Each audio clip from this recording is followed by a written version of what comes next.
Transgênero, que transrealidade é essa? E aí existe uma ideologia que é a ideologia, a teoria queer. Se um homem quiser se deitar com uma criança, se um homem quiser se deitar com um animal, se um irmão quiser se deitar com a sua mãe, essa sociedade ela vai ter sérios problemas e preços altos a pagar. Um tempo em que dizer que branco é até um crime. Se a destruição dos padrões sexuais, bíblicos e biológicos forem acatados por toda a sociedade, qual será o resultado disso?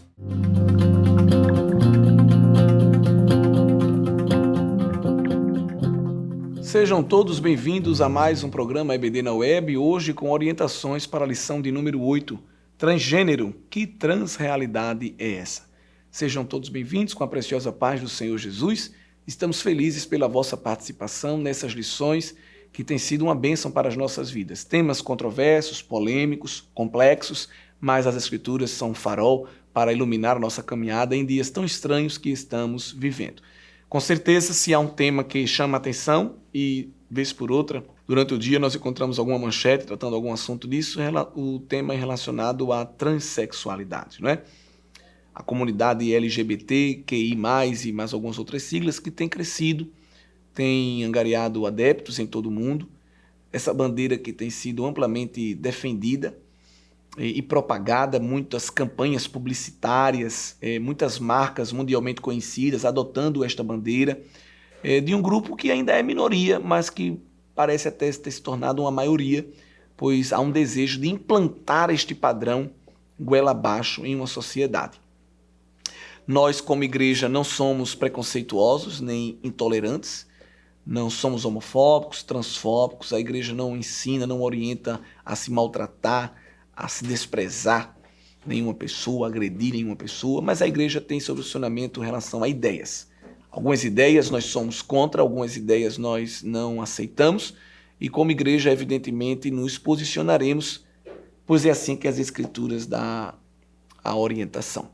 Queridos irmãos, do ponto de vista bíblico, sabemos que a criação divina produziu dois sexos biológicos, duas realidades biológicas sexuais, uma masculina e uma feminina.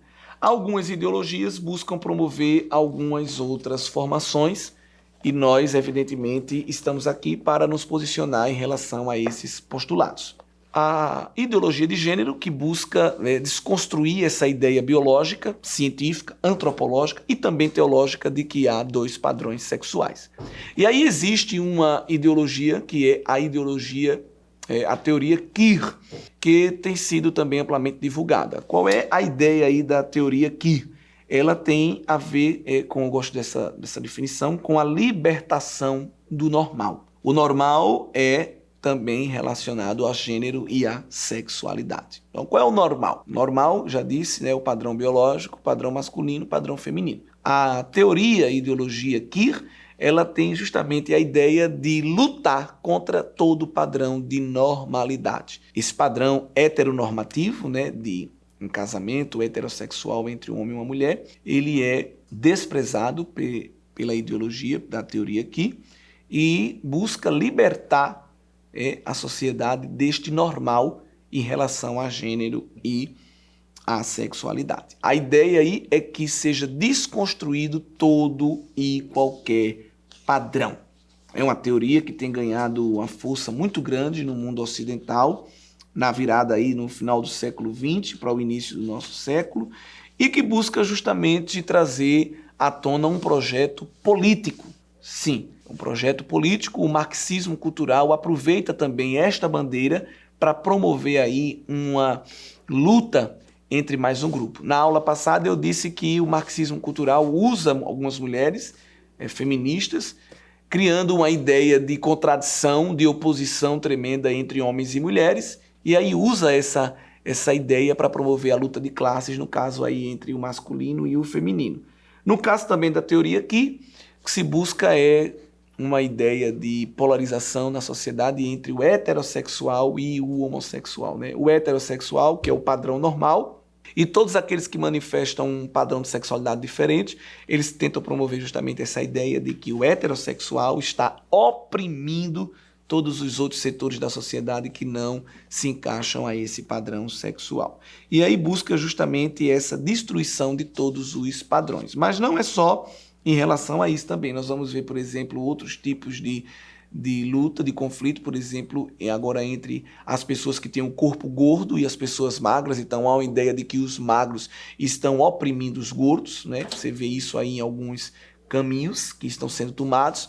Alguns médicos que foram processados porque disse ao paciente que ele estava obeso. Veja que loucura.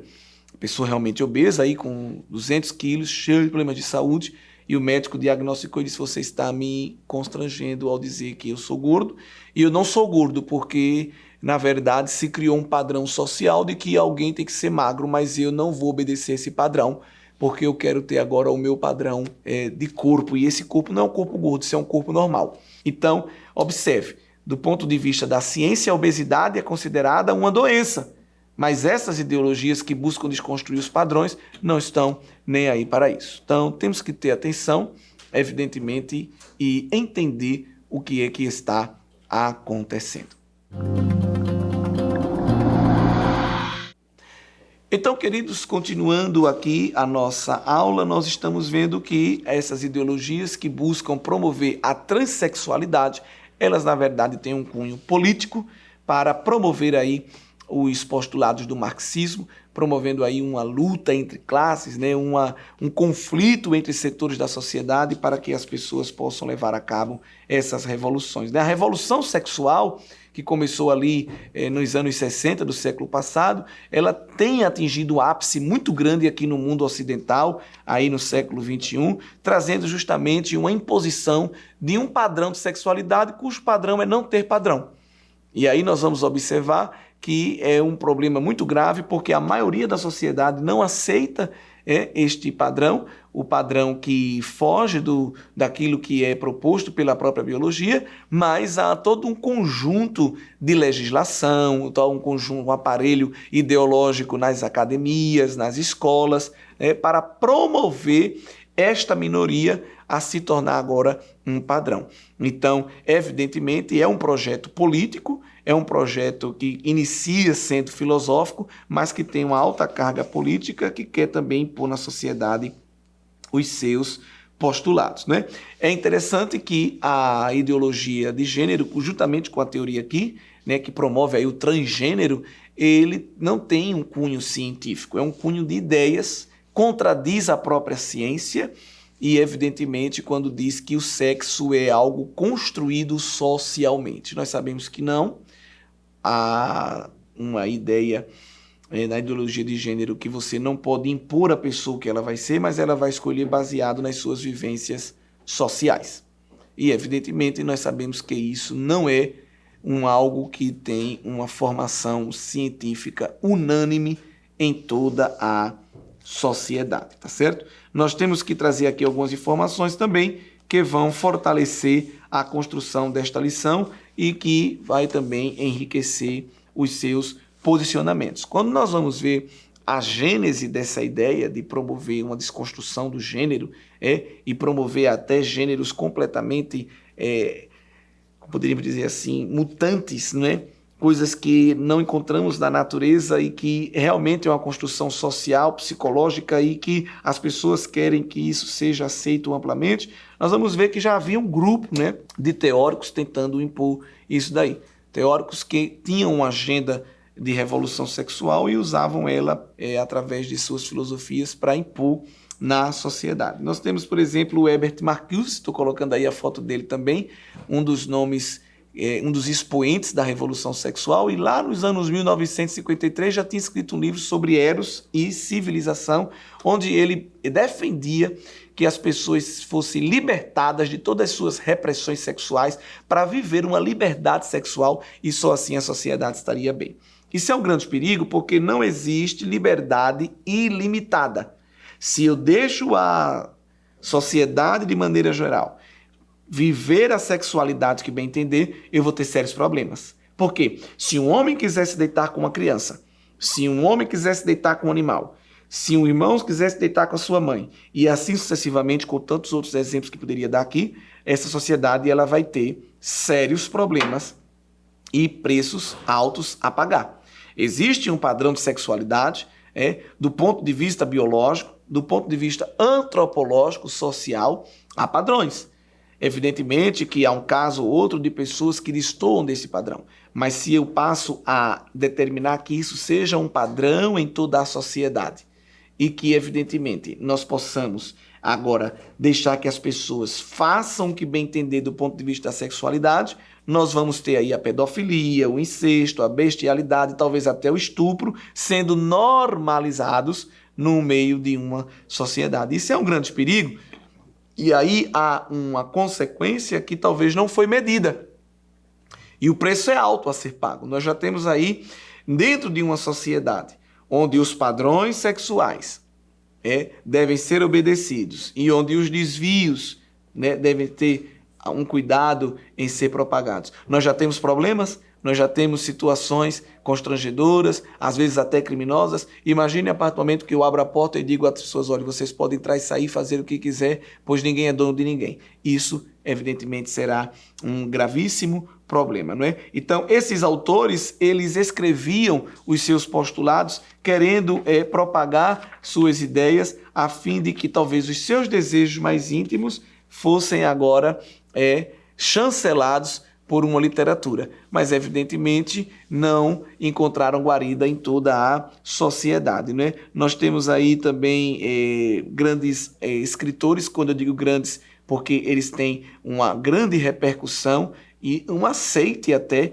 na academia, mas não que estejamos valorizando ou concordando com eles, mas esses escritores que, na verdade, foram os arautos da revolução sexual, como o Michel Foucault, um escritor francês, que dizia que o gênero era uma construção também social opressora e que o homem deveria se livrar dessas relações de poder que a sociedade impõe e cada um deveria ter o gênero, ter a sexualidade, o padrão sexual que bem entendesse. E ele, nesse caminho ideológico, vem a promover até a pedofilia, quando de maneira indireta nos mostra aí nas suas escritas que, a princípio, ele diz que se poderia dizer que em nenhuma circunstância se deveria submeter a sexualidade a algum tipo de legislação.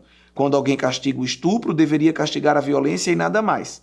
E dizer que só é um ato de agressão, que não há diferença, a princípio, entre introduzir um dedo na cara de alguém ou um pênis em seus órgãos genitais. Veja que loucura. Alguém dizer que você levantar um dedo no rosto de uma pessoa é a mesma coisa do que um ato sexual que vem de encontro à vontade do outro, que é aquilo que nós conhecemos por estupro. Então, é alguém que é tido como um grande teórico, é uma pessoa afamada, é uma pessoa tida como célebre no contexto acadêmico, mas que escreve coisas desse tipo e ou as pessoas fazem vista grossa, ou evidentemente a sociedade está muito doente em olhar para isso e dizer que isso é uma coisa certa. Mas são aí livros que estão escritos, que são usados amplamente para defender essas correntes ideológicas e filosóficas do grande sistema babilônico. Não tem como olharmos para isso e não perceber que, evidentemente, isso vem do inimigo das nossas almas,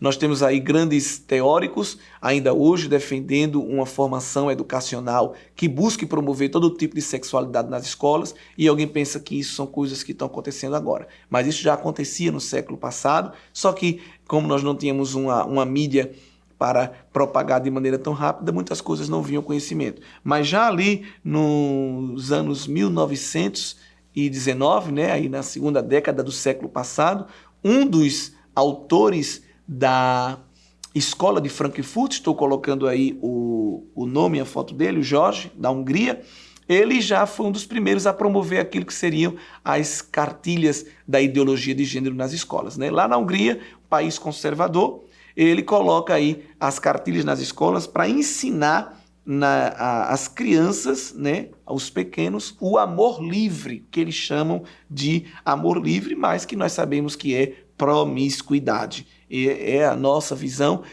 disso. A palavra amor livre é um jogo de palavras muito interessante que os promotores da teoria aqui, da ideologia de gênero, do transgênero, muitas vezes usam para conseguir ter mais acesso às pessoas, porque eu estou usando duas palavras que geralmente têm uma conotação muito boa. Amor né? Todo mundo sabe o que significa, e livre fala de liberdade.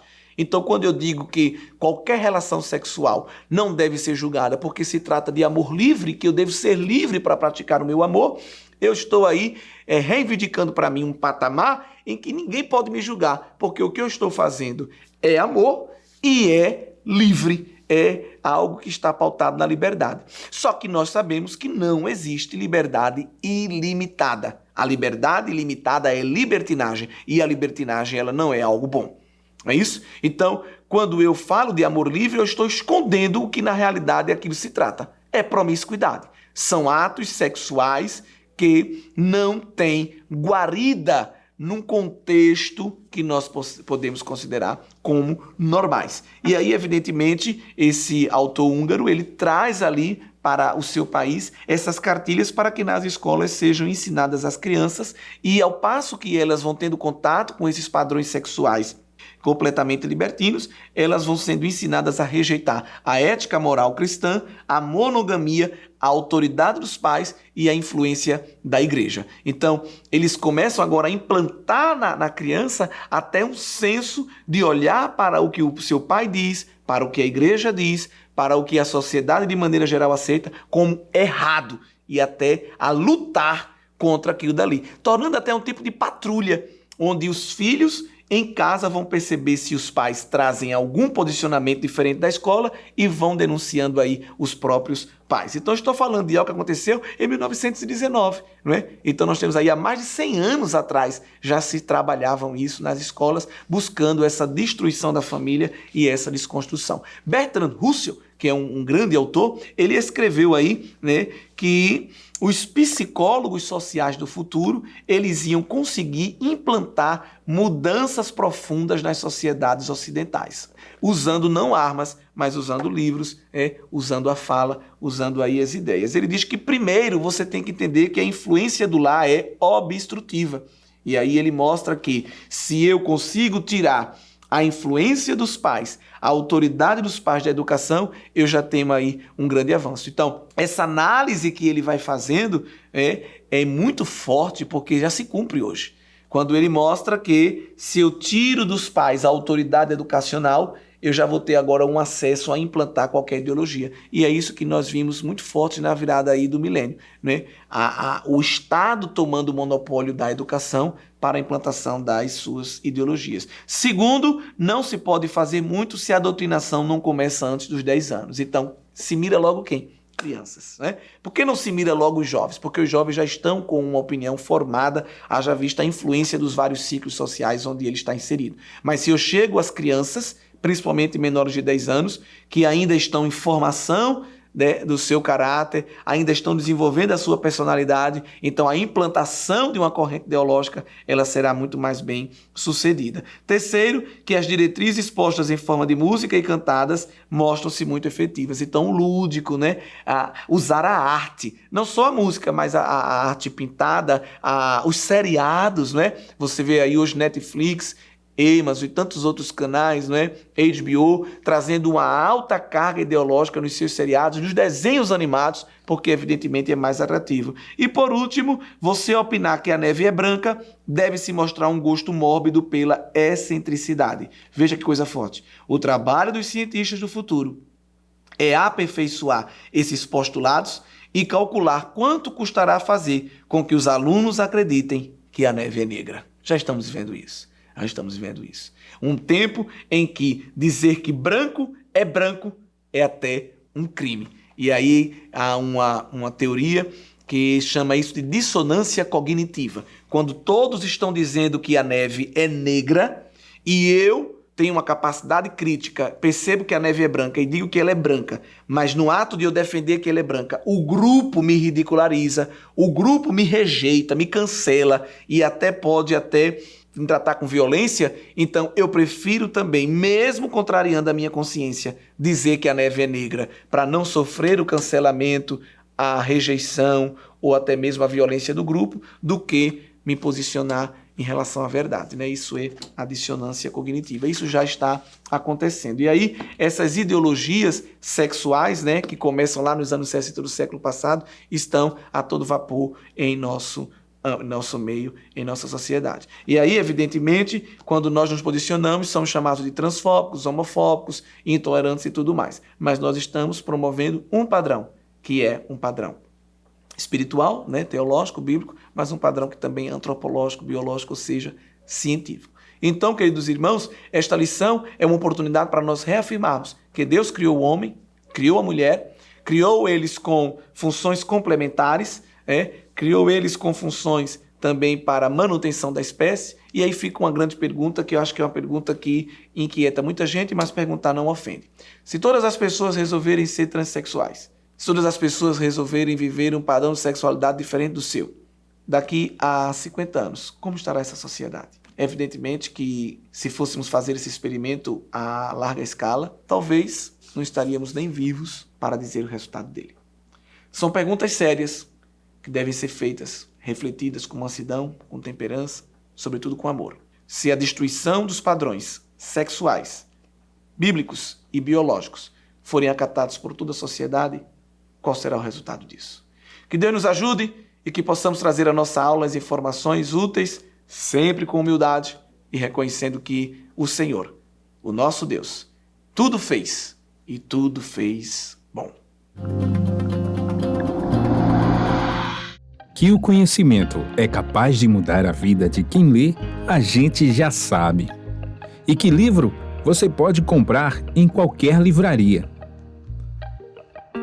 Mas nós transformamos 100% do nosso lucro em mudança de vidas, através da ação social, evangelismo e missões. Ao adquirir qualquer um de nossos produtos, seja presencial ou à distância, você está investindo em alguém. Na próxima vez que você for comprar livros ou artigos evangélicos, não vá em qualquer lugar. Vá na Livraria Arca Missionária. Uma nova história começa quando você compra aqui. A contribuição através do Pix, uma operação rápida, segura e sem custos. Abra o aplicativo do seu banco, clique na opção Pix e em seguida vá na opção Transferência. Depois é só digitar nossa chave Pix, que pode ser o nosso CNPJ 11 120 490 0001 86. Nosso e-mail contribua@eadalp.org.br ou nosso celular 81-98883-2755. Verifique se a contribuição é para a Igreja Evangélica Assembleia de Deus em Abreu Lima, Pernambuco. Confirme a transferência e depois siga o procedimento do seu banco. Anote nossas chaves Pix para não esquecer. CNPJ 11 120 490 0001 86. E-mail contribua@iadalp.org.br. Celular 81-98883-2755. Você está contribuindo para o crescimento da obra de Deus.